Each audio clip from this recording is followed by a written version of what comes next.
In Jesus' name, amen. Yeah, thank you very much, Madam Naomi Mugambi, for the prayer. I also want to recognize the presence of researchers from the host institution, Laikipia University. Colleagues from Laikipia University, just stand up and welcome our guests.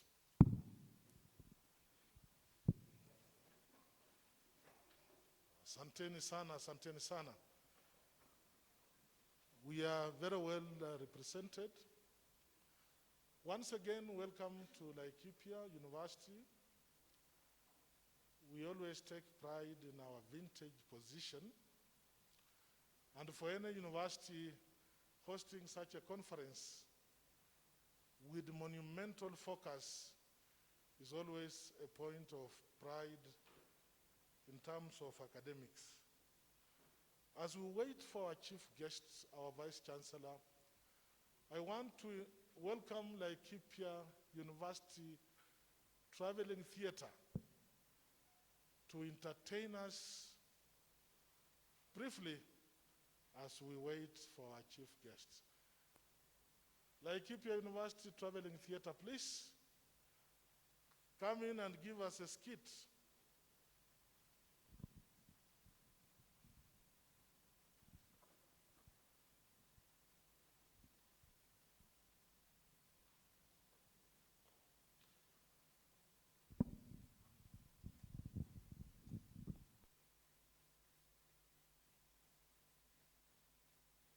Ladies and gentlemen, I want to tell you that we are streaming across the globe, and therefore we expect that we are going to run our program with pinpoint precision because we have audience in South Africa, in Sweden,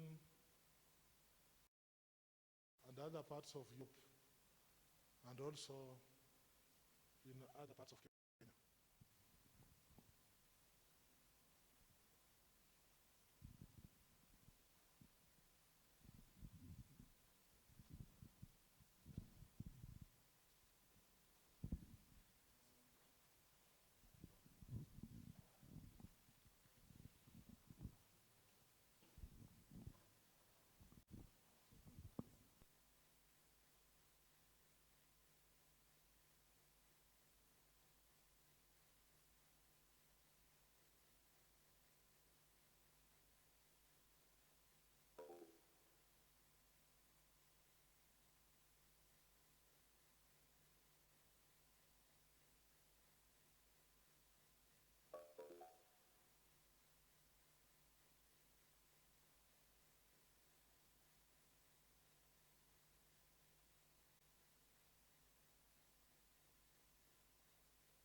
much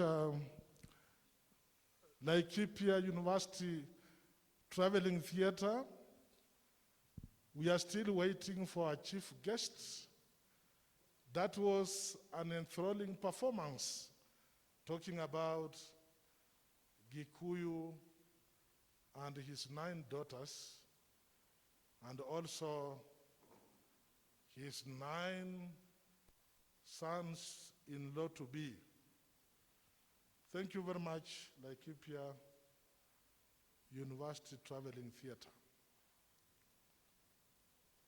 We are still waiting for our chief guests, and I'm sure in a short while he'll be here to grace this occasion.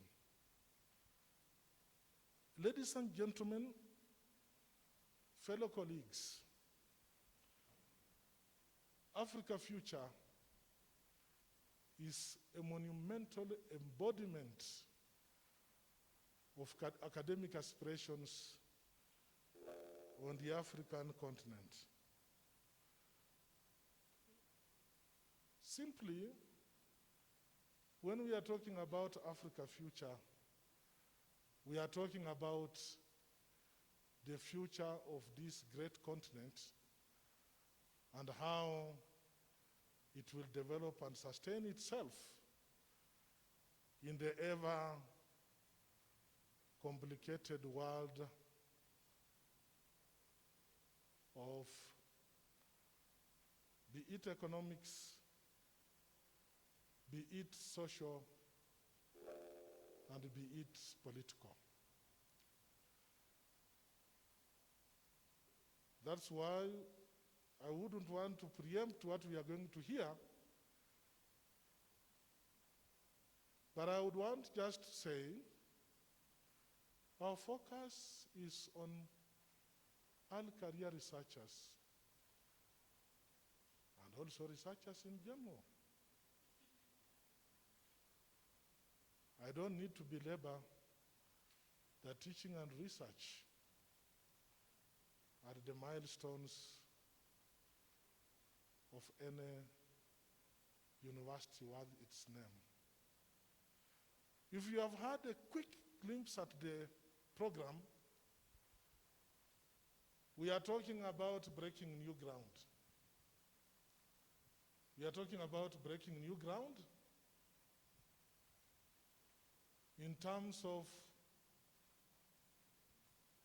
provocative thoughts and also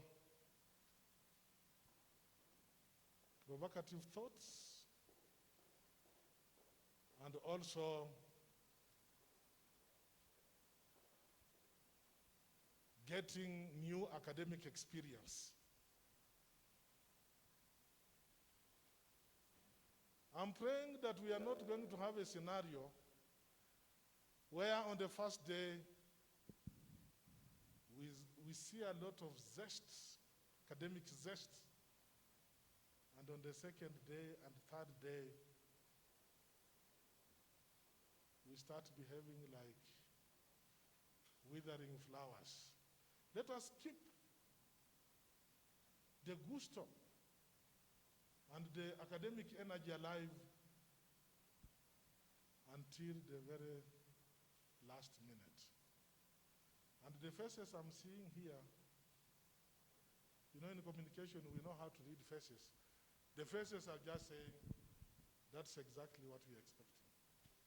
So, in a short while, I'm sure our chief guest will be around here. Thank you very much.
Good morning once again. The Vice Chancellor, Laikipia University, Professor Rotich Kibet, the Director of Future Africa, Professor Chehimbo, Laikipia University Management, the CEC Agriculture, Nakuru County,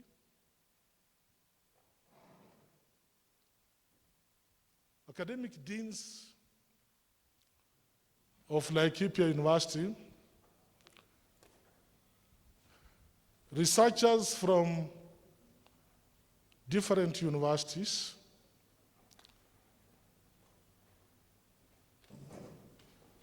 participants who are presenting papers, academic colleagues present, students, ladies and gentlemen, may I formally invite you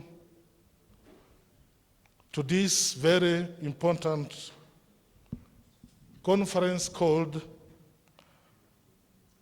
Early Career Research Leader Fellowship Conference that we are proudly hosting at Laikipia University.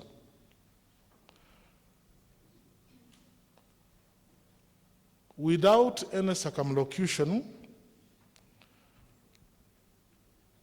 I would want to invite Dr. Florence Opondo, a research fellow with Early Career Research Leaders Fellowship, to make her remarks. Dr. Opondo, please.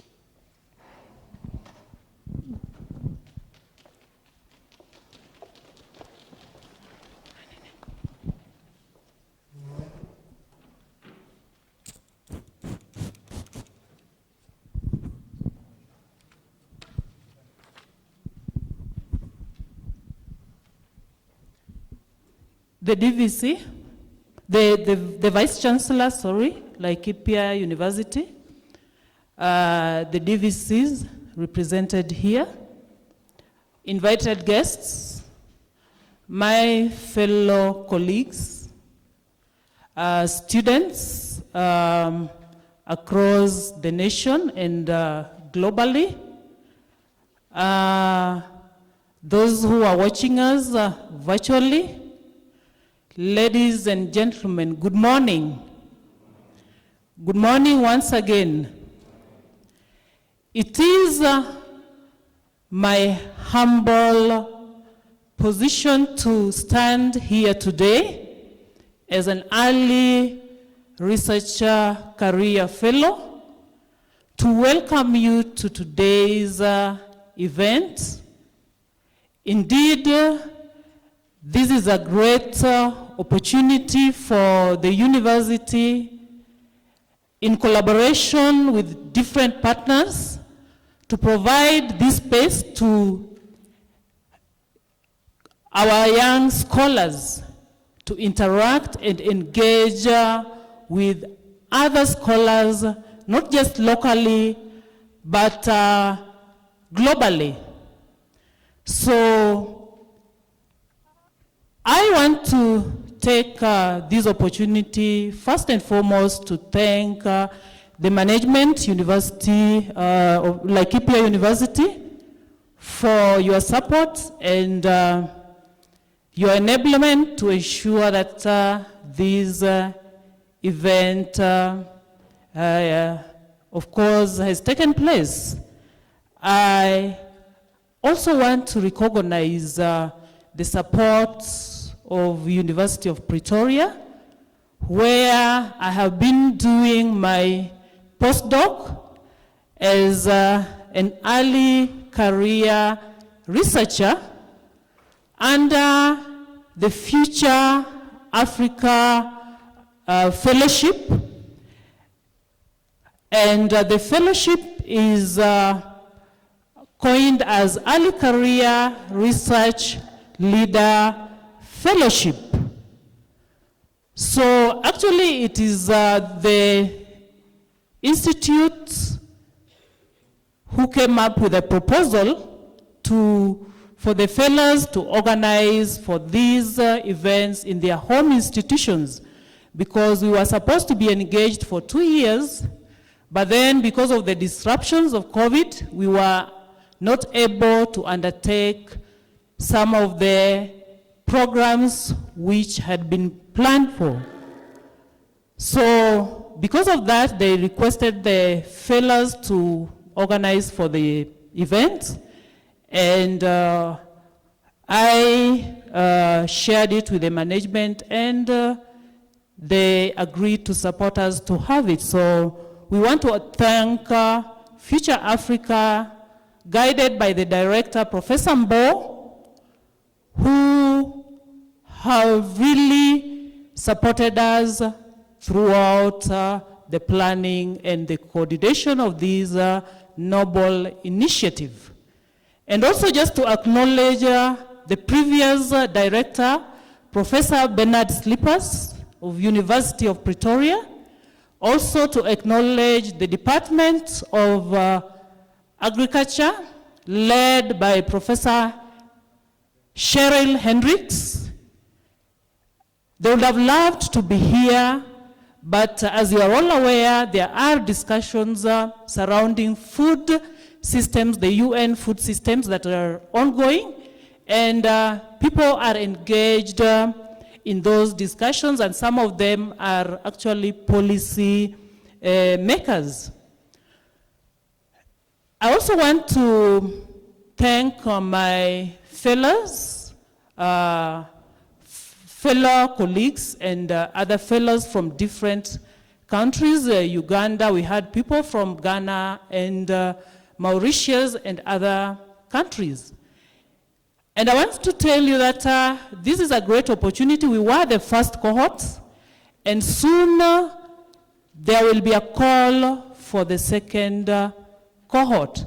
So I urge those who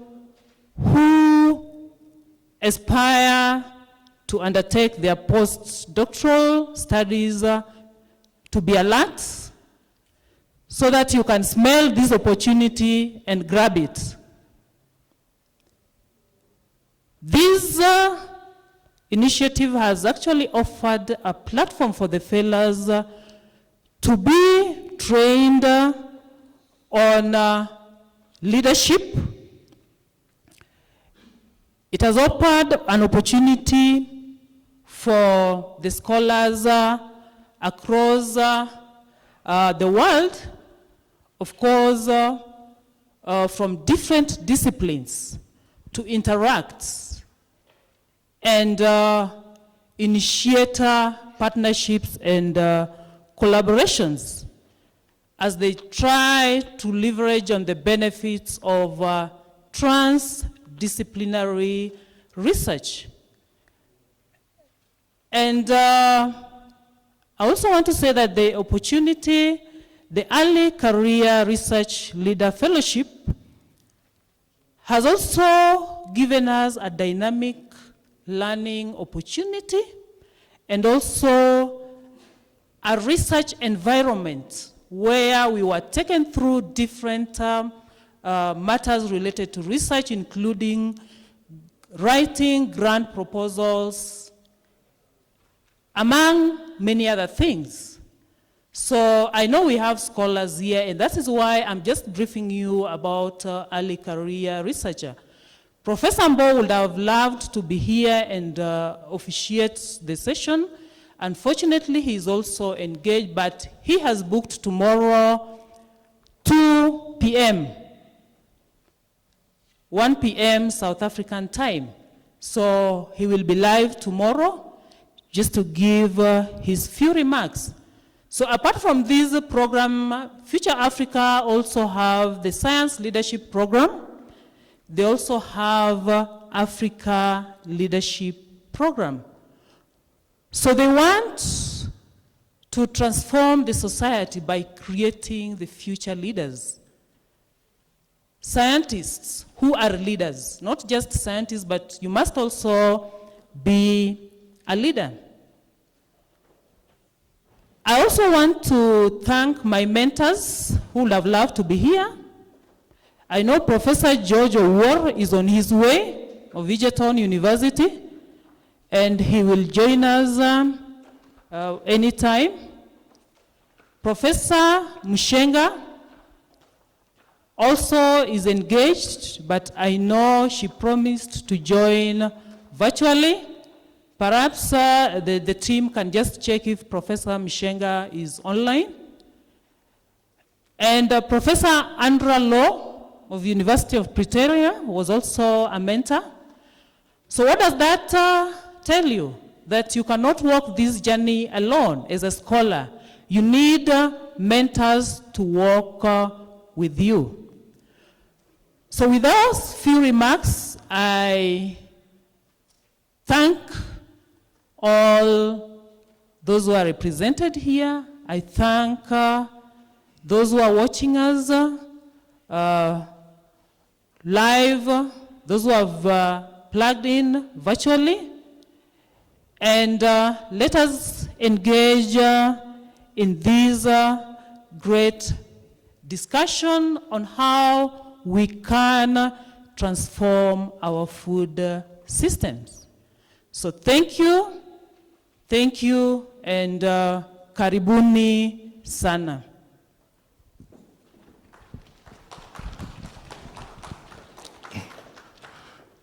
Thank you very much indeed, Dr. Florence Opondo. I just want again to reiterate, emphasize, and de-emphasize that Dr. Opondo is actually the reason why we are here. She is the pathfinder in the conference today. It is now my honor and privilege to invite the DVC Academic Research and Student Affairs. Professor Nguta is acting on behalf of Professor Hassandi. Professor Nguta, please.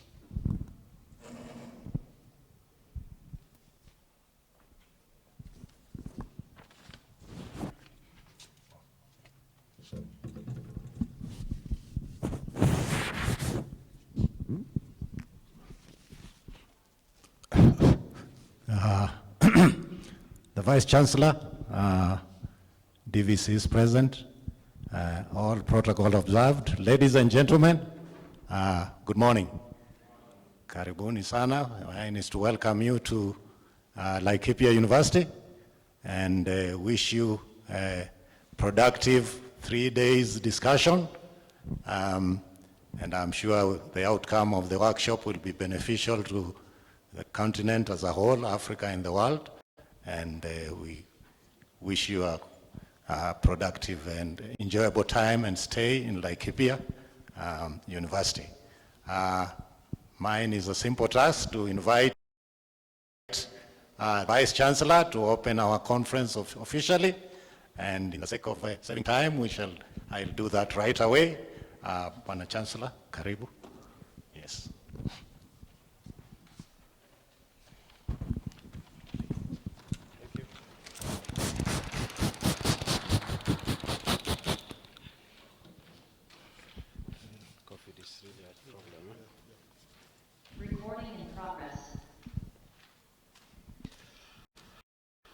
Thank you very much, Professor Ogola. Thank you very much, the acting DVC in charge of academic and student affairs. Thank you very much, Dr. Opondo, who is our lead researcher here. The Deputy Vice Chancellors present, members of management who are present here today, the CEC Agriculture of Nakuru County. I hope she's here, Daktari. You're welcome if you're here. She's online. She's been online. The director, Professor Mbao, for supporting us in this respect. The researchers present online and on the ground. The sponsors of this program, the conference, Carnegie Foundations for supporting this, this research fellowship. Fellow researchers present today, staff, students, ladies and gentlemen, good morning.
Sorry about that. The technology can really make you uncomfortable sometimes.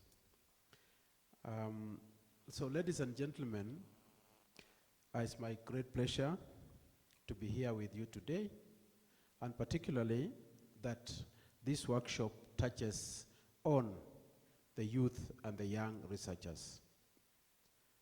This is very critical for us as a country, as a continent, and as the world, because these are the people whom we wish to drive the economy of the world in future. So it's our responsibility as senior researchers to mentor these young researchers. This conference has come at the right time, particularly for us here in Laikipia University, because we are a university dealing with agriculture. I'm proud to inform you that as we host this workshop or this conference here at Laikipia, we have our colleagues, sister universities, who are also participating with us. Among them is our mother, Egerton University, Jaramogi Oginga Oginga University of Science and Technology are also here with us. Pwani University from the coastal region of Kenya are also here with us. So this is a very powerful collaboration among ourselves as universities in Kenya and also other research institutions in the continent and in the world. So we appreciate the support that we have received from these universities and the sponsors of this program. Us here at Laikipia University, we have a program in agriculture, agribusiness, business, education, computer science, and also humanities. This gives us the opportunity as a university to do what we call multidisciplinary research. When we combine all these faculties, they can come up with very good research that can assist us in Kenya, Africa, and the world. As you know, the university, the Laikipia University, has a motto which says, the seed of wisdom. And by inculcating research on our youth, we are planting the seed.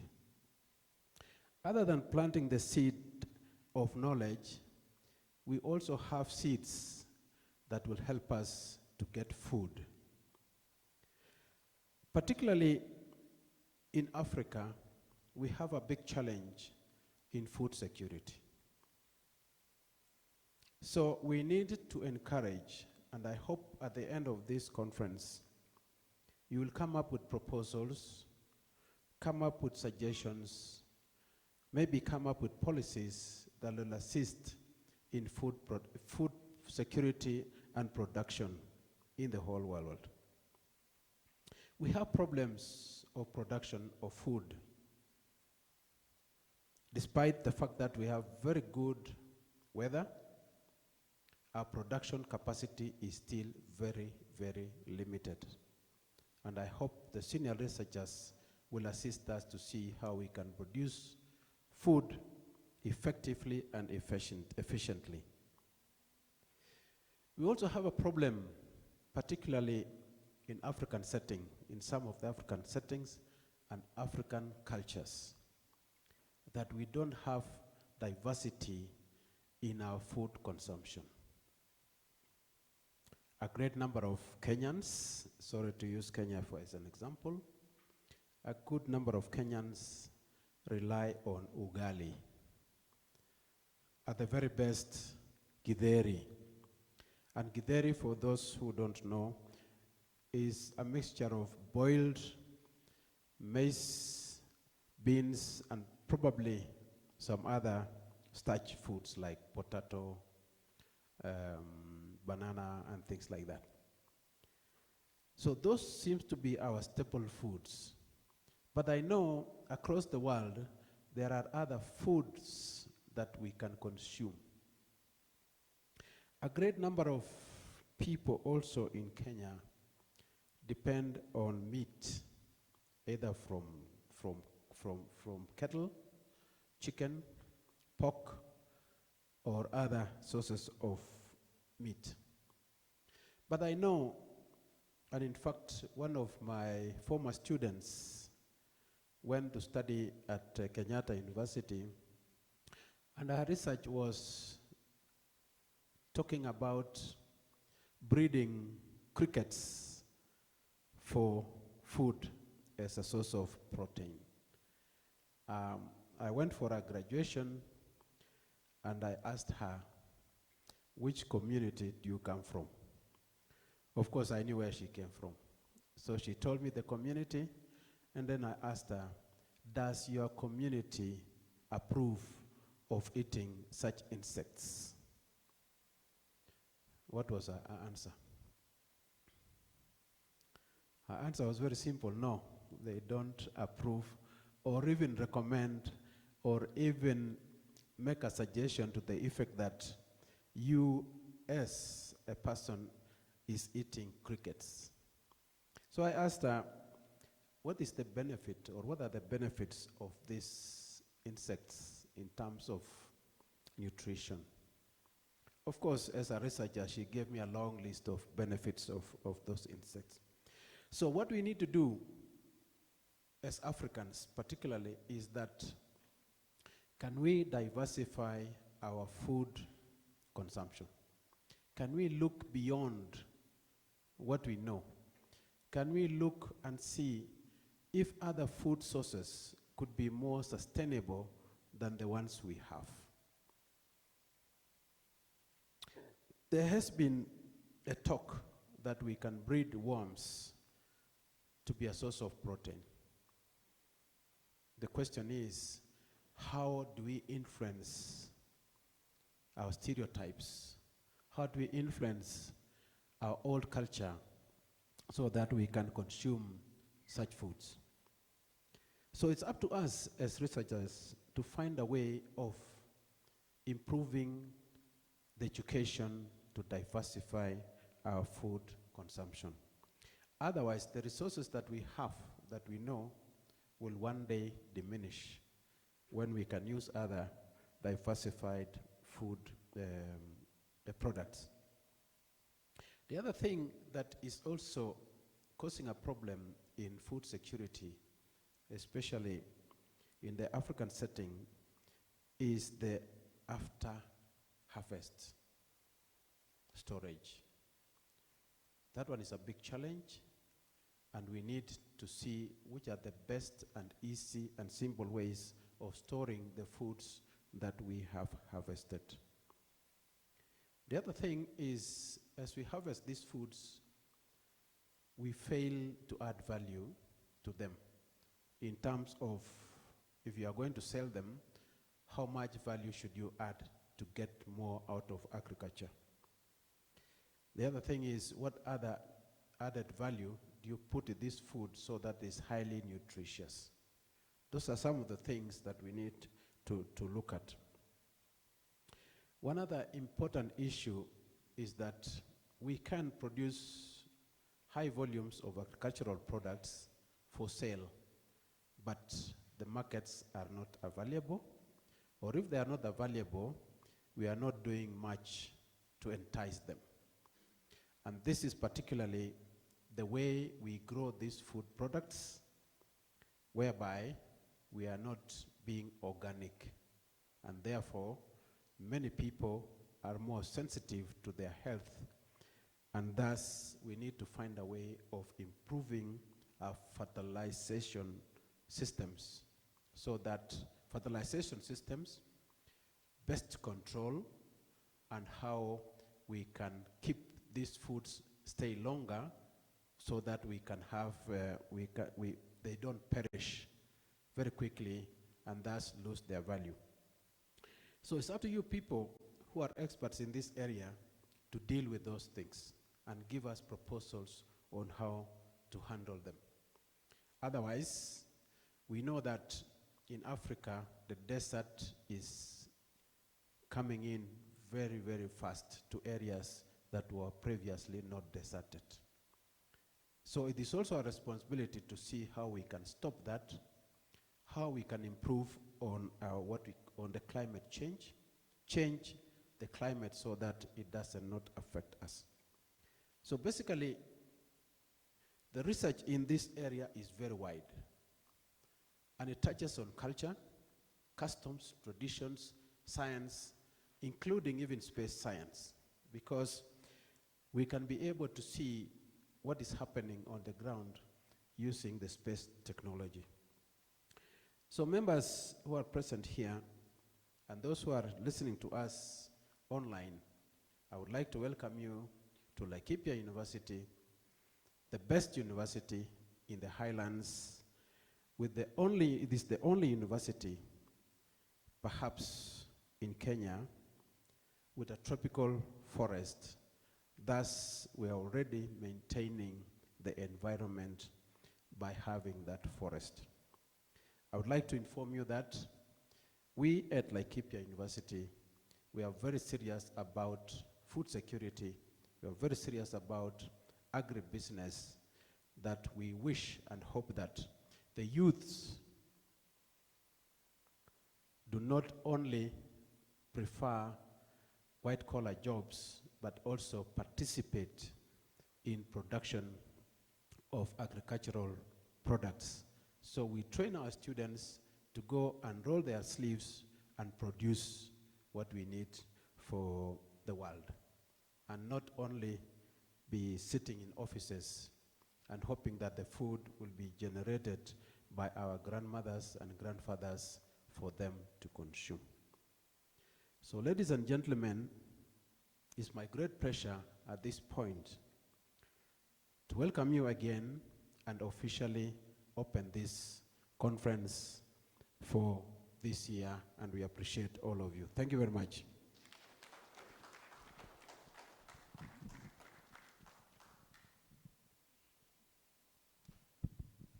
Ladies and gentlemen, let's once again appreciate our Vice Chancellor.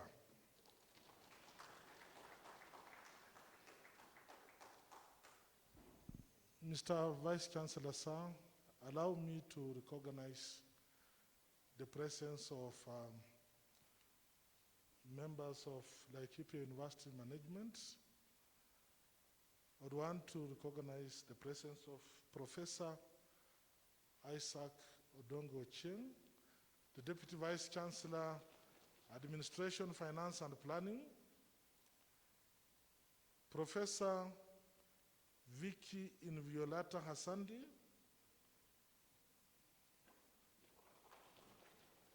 Deputy Vice Chancellor, Academic Research and Student Affairs, Mr. Geoffrey Langat, the Finance Officer,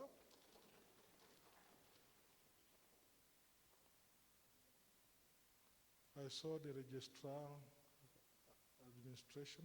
I want to recognize the Registrar Administration and Human Capital in his absentia. Tumpigie makofi tafadhali.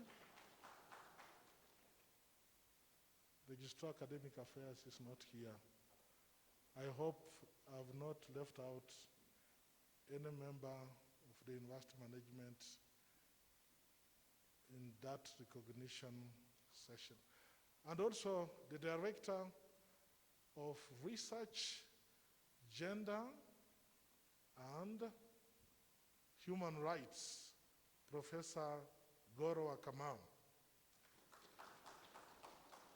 Asanteni sana.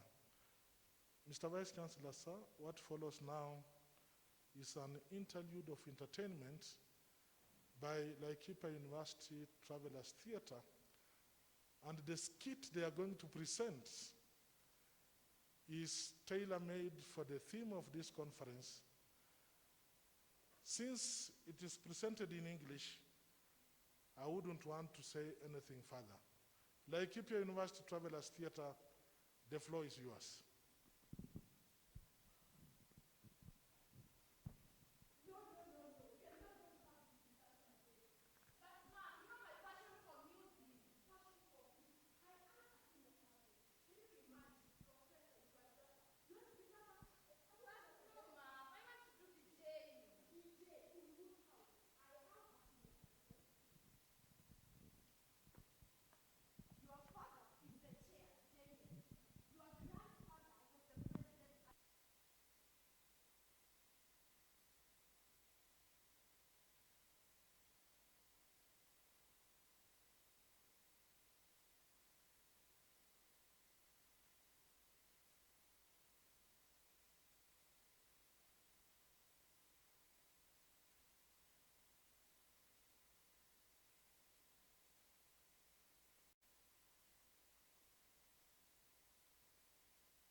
Hello, Mom. Hello, hi. Okay, I have some good news. Bring them on. I have talked to someone, and she has told me there is a conference that is being held. What's the conference about? It is going to talk about early career researchers. Why? And she said I should invite you out. As a guest or what? Okay, as a guest, Mom. I mean, I'm the senior counsel. Why not? Let's go. Hello, hello, hello. Welcome to today's conference. We are here to mentor our young generation so they can be able to make wise decisions concerning their careers. We have invited many guests, and among them is the famous Professor Wanjiru. Let's give her a loud of applause as she comes in. You're welcome, madam. Thank you, thank you. Our guests of honor, lecturers, fellow students. My name is Professor Redia Wajiro, Bachelor's of Degree in Early Career, Master's in Early Career, and also PhD in Early Career. Yes, my fellow professors. I am invited today to give a speech on early career, but unfortunately, I forgot my notes in the flight. Of course, I had to take a flight from Uganda to here, and also will take another flight, so sorry for that. As I start on early career, I've been doing this for many, many years, so you can imagine I am a guru at this. I would love to ask my very honored students to tell us what is early career. Mary Mawa. Thank you. Early career, it entails the learning of basic skills that are needed in a particular job. And sometimes these skills are gained as one works with others. Thank you, Mary Mawa. Mary Mawa is one of my very good students, a first-class student, currently taking her master's in Harvard University, so you can imagine what a professor I am. So, next, I would love to ask my very favorite student, Kabayuka, to tell us what is the importance of early career.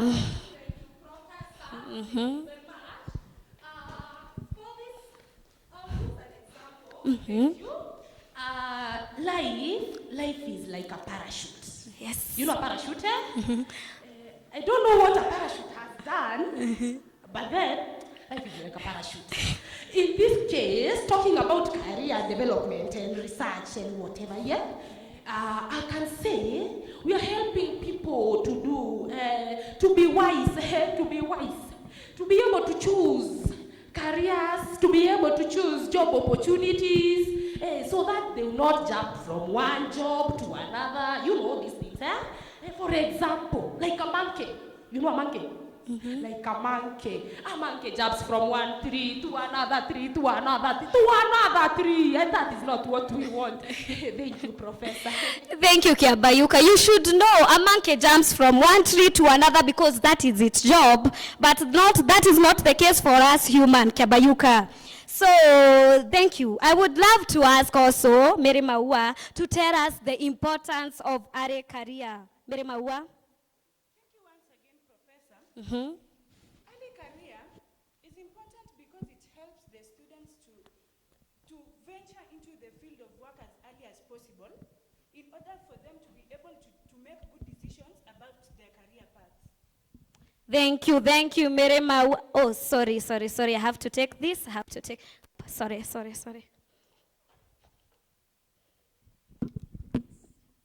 Oh, hello. Yeah, this is Professor Redia Wajiro. Oh, yes. Oh, let me say right now, I'm at Laikipia University giving a talk on early career. And next week I'll be at the Raka University. The next I will be at Lagos University. Harvard University. You want me to give a talk, career talk. I will give you my zero details at maybe 2 weeks' time. Oh, thank you. I know, early career is my weakness. But do I say, thank you. Oh, sorry, my fellow professors. I had to take that. That is Harvard University. They want me to go and give the same talk on early career. You can imagine what a professor I am, but I don't say. Let's go back to early career, Azaria. I would love to ask Kiabayuka to give us stages of early career. Kiabayuka. Thank you once more, Professor. Thank you. Use the Q of G-E-E-M-D to answer your question, Professor. Kiabayuka, what do you mean by GGMD? You know. G is for growth, E is for exploration, the other E is for expectations, and M is for management, and finally D is for distinguishment, Professor. Thank you, Kiabayuka. But you don't have to memorize this thing. You are a, big student taught by a big professor, you want to have them, but it was good. So, ladies and gentlemen, and my fellow professors, thank you for having me today and to give you a talk. Unfortunately, I have to edit at here because I have to take a flight to Uganda because I have the same program at Makerere University in the evening. So I am very happy for you to host me, and I am happy. I can say Laikipia University is a good place. Thank you. Thank you, Professor Wanjiko. We are so honored to have you. Personally, I've been entertained. We have learned, yeah? Okay, from the audience, I would like to ask, does anyone have a question or a yes, madam, come forward.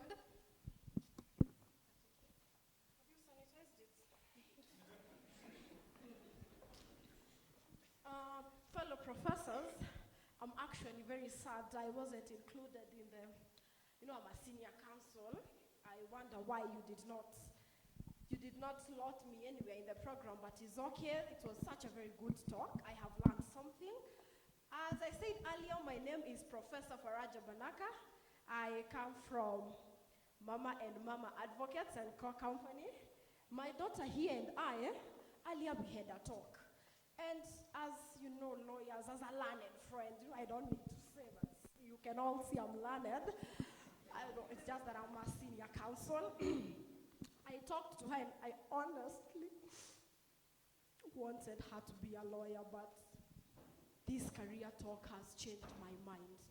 Let us not force our children to go into a career because of the monetary value or what societal expectations are. Let one choose a career early enough because of what they have, the passion they have inside them, and the character of a person. Don't tell me I'm shy and you want me to be a teacher. I cannot. You cannot tell someone who loves partying from Monday to Monday, aende akakuwe daktari. Thank you very much. Thank you. We are at the Laikipia University Traveling Theatre.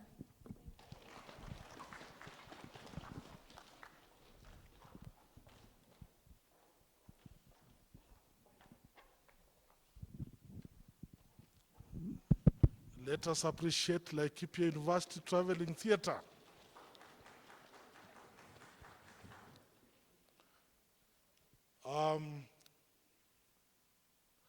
Distinguished colleagues, we are now going to go virtual. We are going to project the talk from our invited guests, the CEC Agriculture Nakuru County, Dr. Immaculate Maina. I'm seeing the projection is going on. Are we in contact? I can get a thumbs up from the technical team. So, ladies and gentlemen, dear colleagues, let us get the virtual address from the CEC Agriculture Nakuru County.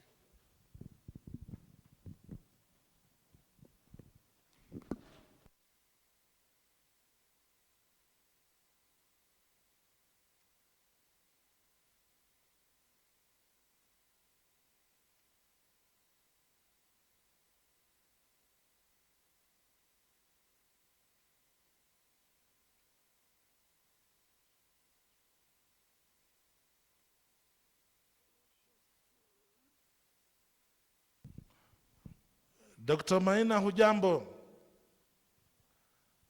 I humbly invite you to give your talk. Karibu sana. Thank you very much. May I request the host to allow me to share my screen, please? Your request has been granted.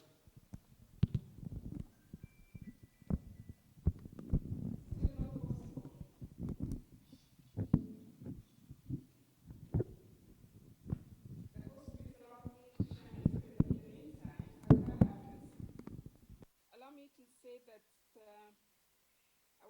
Thank you very much for this invite to give a talk in today's event.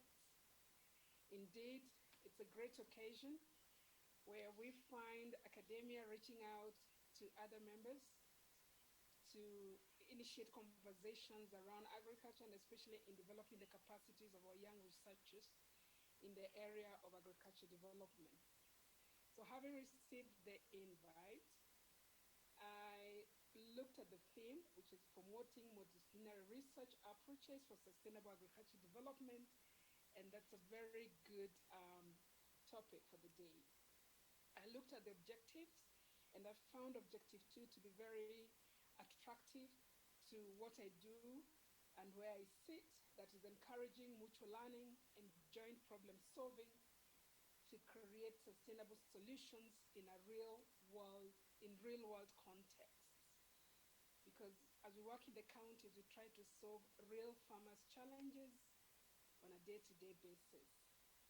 And then thirdly, I want to say that out of the objectives, looking at objective 2, I also found thematic area 4, agriculture innovations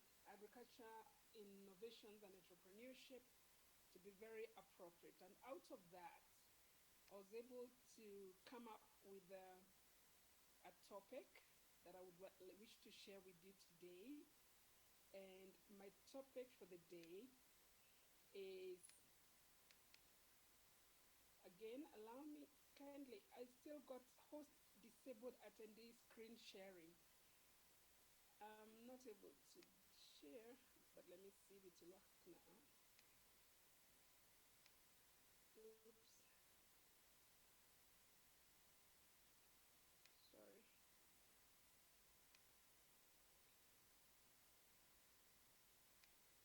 Can you see my screen?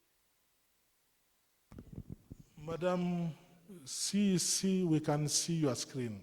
Thank you. Thank you very much. So allow me to start my presentation. Madam CEC, you could use the display. Could use the display, please? Hello?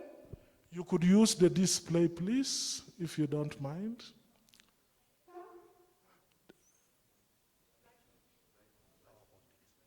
PowerPoint display. Thank you. Is it clear now? At the bottom of the screen, there is the PowerPoint display. Fantastic. Thank you.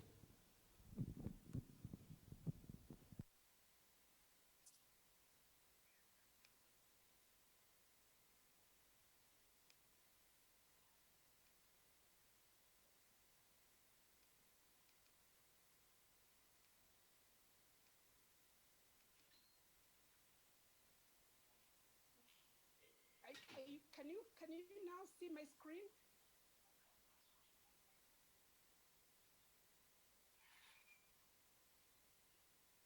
Hello? Could somebody please talk to me? Can you see my screen? Your screen is very clear, very clear. Thank you. Please go ahead. So I developed my topic based on theme 4, agricultural innovations and entrepreneurship. And in that area, I'm looking at how academia or research, extension, and farmers can work together to bridge the gaps in knowledge and information with the devolved units. The devolved units, of course, means the county governments. And I start by asking the role of devolved units in agriculture.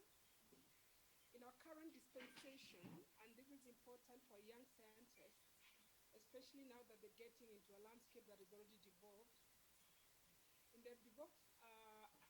the devolved units, it is the mandate of counties to take care of our crop and animal husbandry, our livestock saliacs, our county abattoirs, issues of plant and animal disease control, veterinary services, and we also work around the support systems of trade development and regulation of markets. We take up some roles around natural resources and environmental conservation and also water services. This is important for young scientists to consider as they do their research, because ultimately most of our agriculture activities happen within counties, and therefore a link between what the researchers are doing and what the counties are doing will be important to ensure that the results then are adapted and are utilized within these devolved units. However, in our current working relationships, there are many challenges, there are many gaps. We find that research does not necessarily link with extension services, and of course then there's a limitation to supporting farmers within the devolved units. And some of these gaps are related to a lack of close working relationships and lack of working frameworks between academia, extension services within devolved units, and our farmers. We continue to see inadequate communication and cooperation between the three groups, that is academia or research, extension, and farmers. We also note very low budgetary allocations, if any, that can be utilized for the development of these linkages.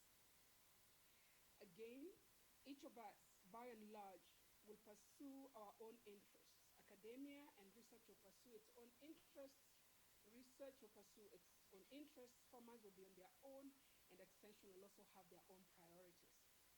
And then lastly, there's also generally a lack of appreciation of the knowledge and experience of farmers.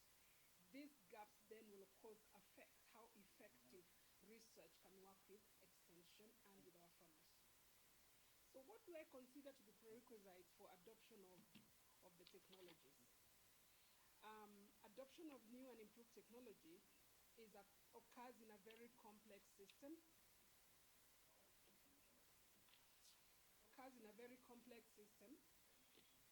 And will also be affected by the characteristics of the farmers, the household characteristics that are within those farmer institutions, the institutional arrangements, of course, that are mediated by our external agencies, the research agencies, the extension agencies, the capital assets, what our human capital capacities, our social capital, the physical environment we're in, our natural environment, and also the finances available to the target groups.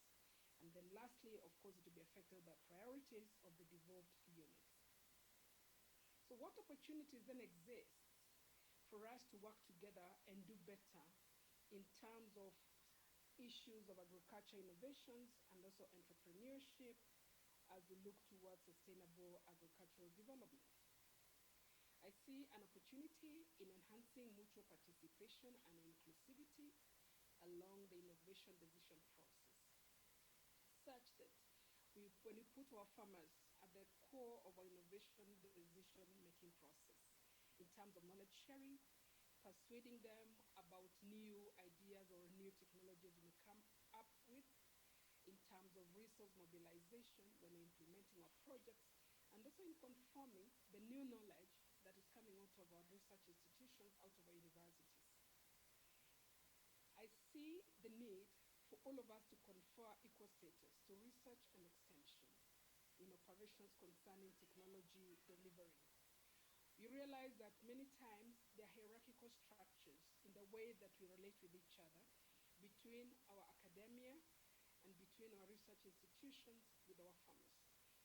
In a sense, there is hierarchy, meaning that farmers are often seen to be at the bottom of the chain, while the rest of us are at a higher level.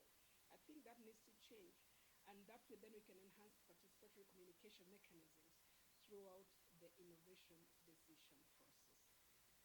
Secondly, I see opportunity for us to work together by considering gender dynamics and culture within our farming institutions and our communities.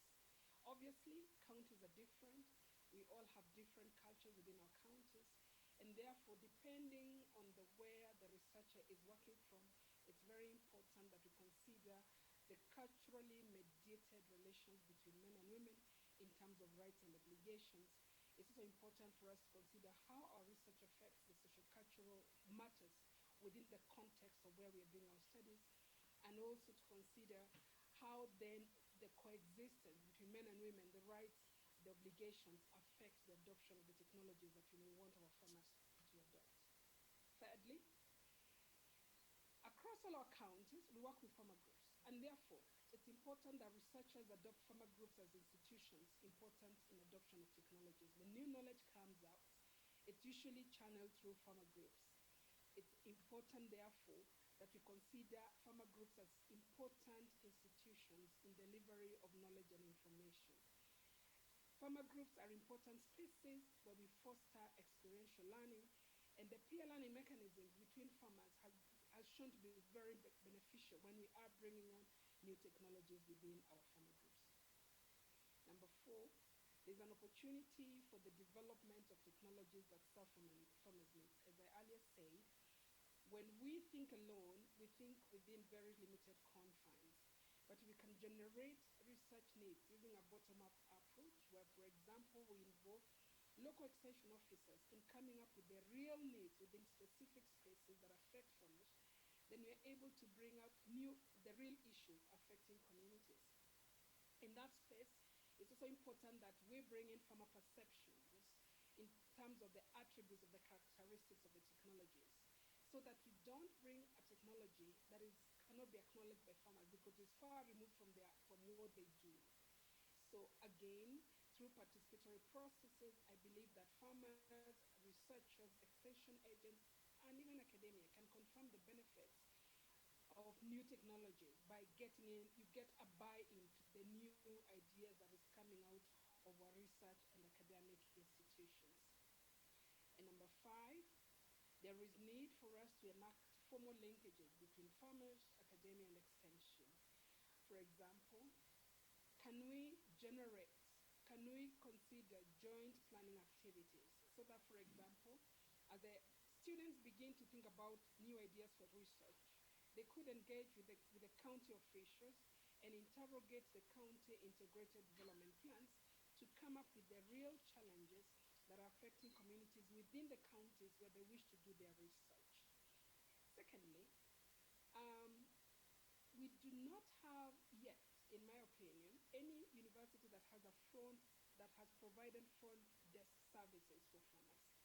Farmers are basically locked out of our academic institutions, and I think it's a time for us to consider the possibility to have a front desk office and even joint field activities, possibly fronted by the departments of research and extension, so that we begin to interact with farmers more closely, and that way we can generate those real challenges affecting farmers, and we can respond to those needs in a timely manner.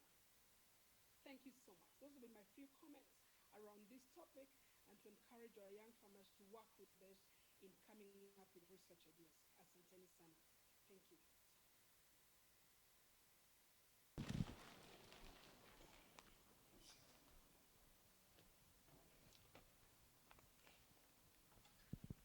Thank you very much, Dr. Immaculate Maina, for those fruitful insights. Tumpigie makofi tena. Thank you very much indeed. I would want to recognize the presence of the mentor of Dr. Florence Opondo from the University of Pretoria in South Africa, Professor Andre. Can we clap for him, please?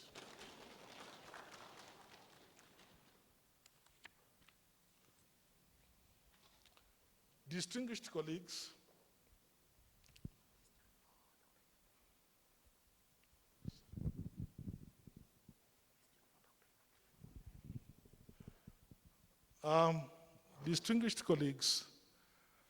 it's only fair that since it is an interactive session, those of us with relevant questions for Dr. Immaculate, let us freely interact with her. The technical team, I think, please keep Dr. Immaculate Maina still on our screens. And my colleagues can help distribute the microphone to the people who want to ask the questions. I want to stand guided, but I think a good question should not be more than 26 words. Please ask a precise question. Do not make a brief speech.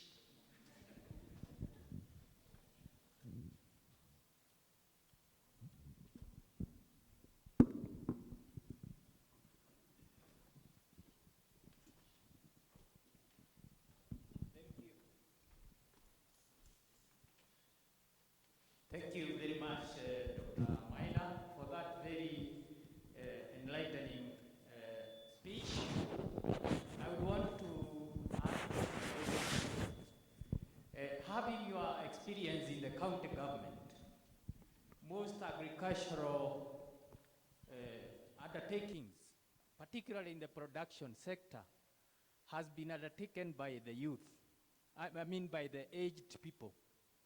What is the role of youth in this dispensation within the new county or the new devolved system? Thank you. I think maybe let us have 3 questions. And I would want to advise those asking questions that you face that camera over there for good streaming, that camera over there.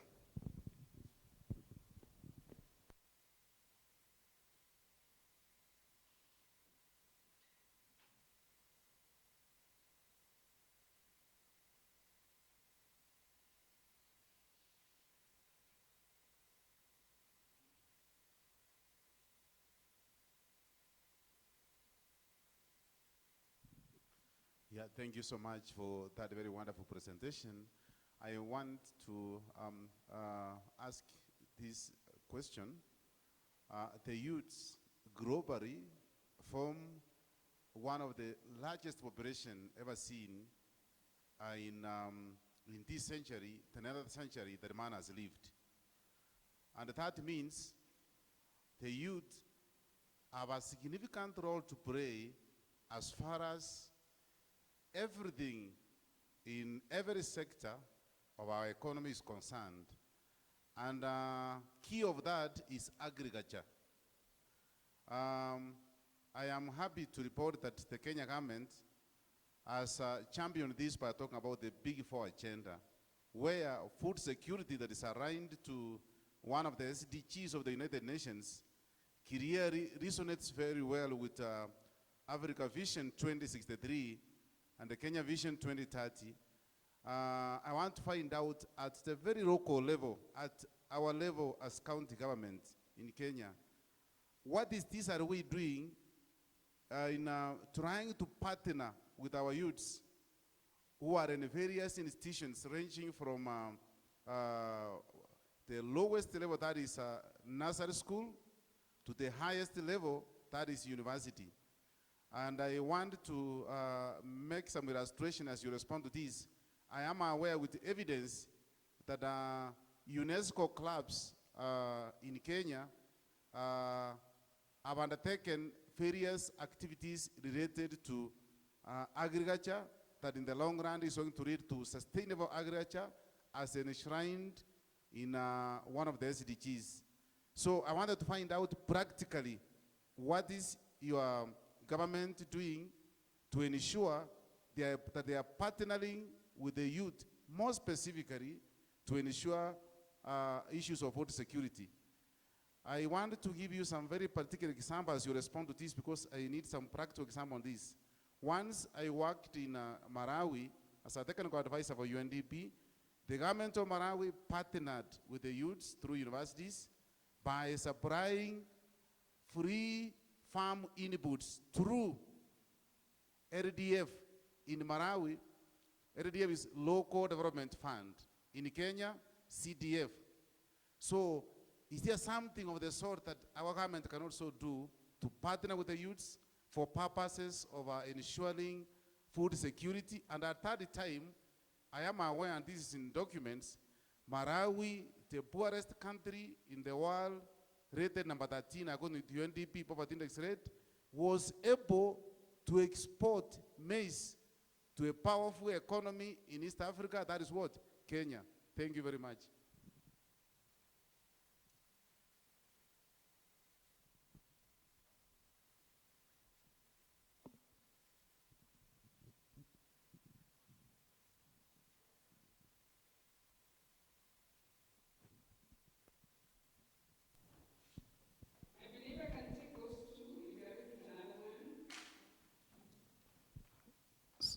Should I proceed? Thank you very much, Dr. Maina. My question is related to the expected or the current climate variability witnessed within Nakuru County. And my specific question is to ask whether you have any structured program to provide farmers with real-time weather-related information to guide their cropping systems. Thank you.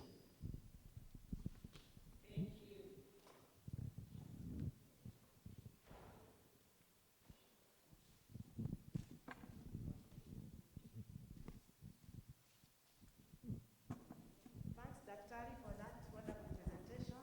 I'm dwelling the heart of a farmer and saying, what structures do you have in place as a county government to assist your farmers?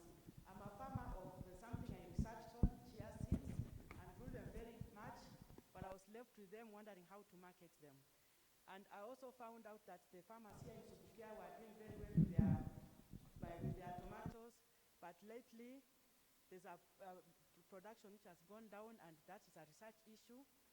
There are issues there, I don't know what they are, but I'm seeing it going down, because I know one time someone carried tomatoes for a farmer, took them to the farm, the cartels took over, told him, in fact, you owe us. You have paid ourselves from these tomatoes of yours, and in fact, we're giving you nothing. In fact, you owe us some money, you should pay us. How are you protecting the farmer from the cartels? What structures does the county government have? Thank you.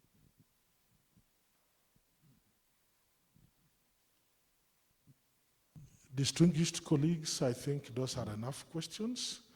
We now allow the CEC, Dr. Maina, to answer the questions. Thank you very much for those very relevant questions. I appreciate the feedback on the questions. The first question was related to youth and how youth are involved in agriculture in the devolved systems. The second question also was about the youth and practical examples of how county governments are involving the youth. Allow me to combine the answer for those two questions and say that indeed, agriculture, the future of agriculture lies with the youth. The average age of a Kenyan farmer is over 60 years old, and we are working very hard to include and encourage our youth to work closely with us, so that then we are able to succeed our parents, our grandparents in taking over the agriculture sector. There are several challenges to that. One starts right in the household with matters of inheritance and succession. We have noted that by and large, when our parents pass on or are no longer able to farm, the first thing that seems to happen is sale of agricultural land, dividing it into plots and making quick money.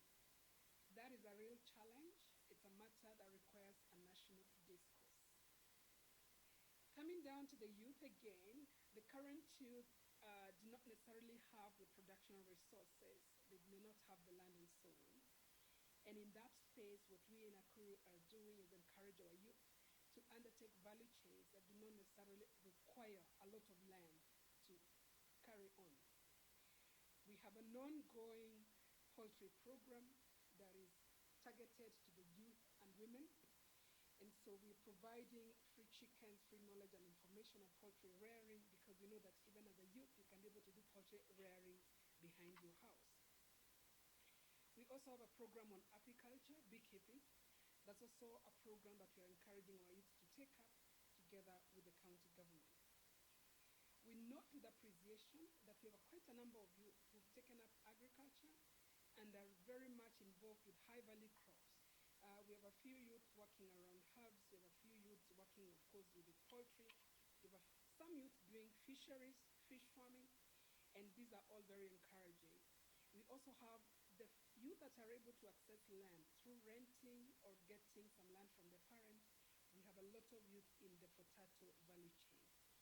Beyond the need to be involved right in the farm, we also encourage our youth to be involved in other nodes along the value chain. In Ecrlf County, for example, most of the transportation of milk is done by youth on motorbikes between the farms and the cooperative societies and other collective also have a large number of youth in the transport system, especially for potatoes, for cabbages, and other horticultural products. We also have a large number of youth involved in value addition. We have a lot of persons doing yogurts and other small value addition activities within the county. We, as a county, have opened up space within our county at the ATC, the Agricultural Training Center, where any member of the community, including the youth, can go in for practical lessons across any of the value chains. We put together a technical team to support anyone who walks into the ATC and requires practical skills in any area. We have seen a lot of young persons, especially young girls, for example, get involved with matters of making of what we call the fireless cookers, which of course then supports value addition in the kitchens and around our households. We've also seen quite a number of youth coming to learn about story gardening and other skills. Other youth are also involved in value addition through drying of vegetables. We've also opened, together with the Department of ICT, what we call ICT-friendly spaces. One in Olenguroni, another one in Subukia, another one in Menengai. And these are spaces where we have free computers and free Wi-Fi, so the youth can get in and download information relevant to any agricultural activity they may want to carry out. All these are spaces that are open to the youth, and they're spaces that we encourage our youth to continue to work around with us. Beyond all that, together with the national government, we are now in the process of reviving the 4K clubs. This is in relation to the second question, practical spaces. We're in the process of reviving the 4K clubs, the primary schools, and the young farmers clubs at the secondary schools. Giving practical examples around the young farmers clubs in high schools. In Ecrlf County, we have opened aquaponic spaces in 3 of our high schools, that is Doro Girls High School, Bahati Girls High School, and also Nakuru High Girls High School. These are places where we want to develop centers of excellence for our high school children to begin to think about agriculture. At a higher level, at the university level, for example, directly in the department that I lead, together with Edgerton University, what we call the BAGS, that is the department that deals with the student attachment at undergraduate level. We have a program that allows us to attach undergraduate students for the 3-month attachment within our farms. We take in about 100 students every time when there is an attachment, and they live with our farmers. We identify farmers who are willing to host them. They live in the farm and have practical experience when they're learning. So if you're doing animal production, you'll be attached to a dairy farm. If you're in horticulture, you'll be attached to a horticulture farm. And for 3 months, you can live with the farmer and pick up practical skills. I want to confirm that we do not yet use our CDF to provide any free materials to our students, but I believe it's a very good idea. Obviously, you realize that the CDF system in Kenya is linked to the members of parliament and is sort of a political space that may require a little bit more interrogation to see how our students and our young persons can engage. On the matters of the climate variability, in Ecrlf County, we're encouraging our farmers to use the Calro weather app, which is called the KAOP, the Kenya Agricultural Observatory platform. It is a program, it's an app you can download on www.kaop.org. And that program the app allows you to be able to get a 6-week forecast from the day when you use it. And it's been very good for the farmers that have taken it up. But like we say, adoption of new technology is never easy. So we're in the process of popularizing the app and to have as many of our farmers use it as possible. So yes, the answer is yes. There's a climate-relevant weather platform that farmers can actually access and use to be able to download information on the weather within their areas. Climate variability is with us, and we continue to struggle with it. And one of the other things that we're doing is initiate climate smart technologies in our farming communities so that our farmers then can continue to use good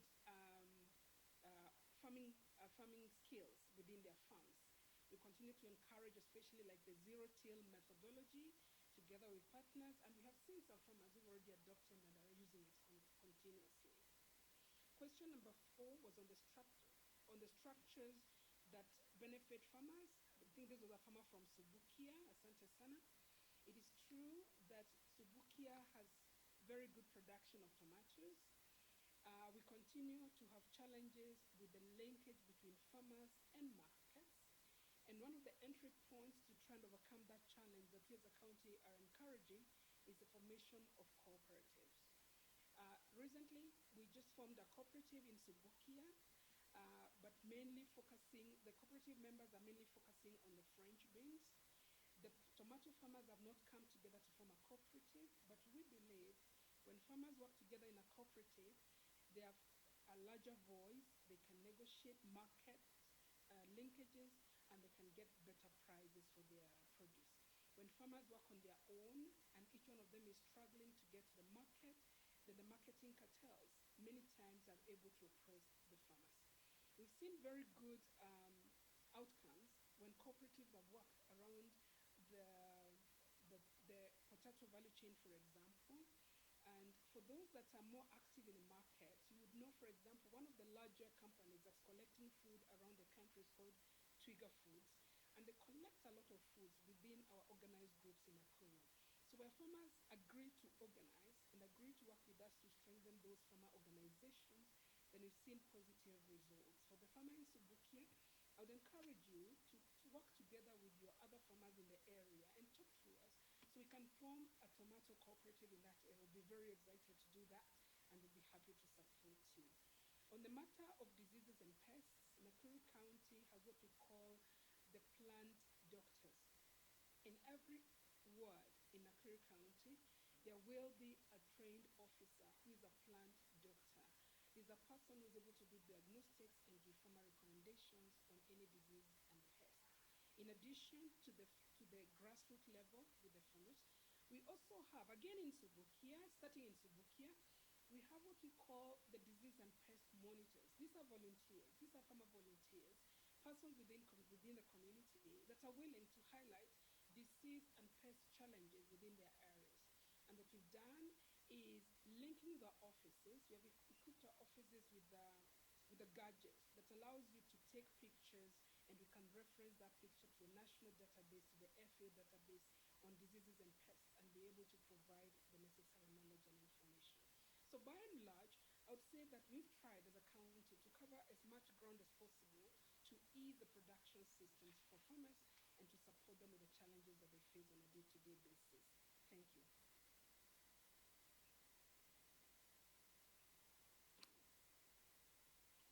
Yeah, thank you very much, Dr. Immaculate Maina. That was a wonderful way to end the morning session.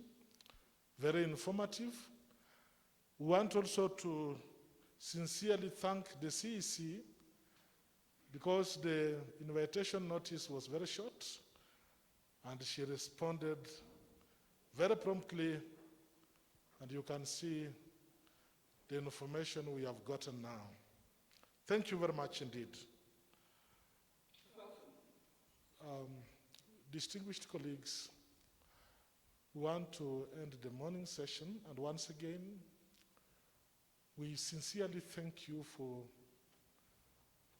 your participation, particularly as an active audience. We don't take that for granted. The next step is that we are going to have a tea break, and because of orderly concerns, we are going to allow the university management to start partaking the tea, plus our good guests and colleagues from Jaramogi Oginga Odinga University and of course Egerton. It's only African in tradition that the other distinguished colleagues partake the tea last because you are hosts. Asanteni sana. Thank you very much.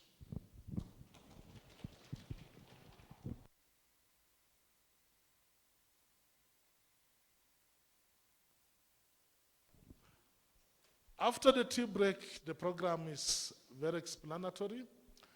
We are going to break into parallel sessions, and the chairs of those sessions, please manage time like football referees. Asante.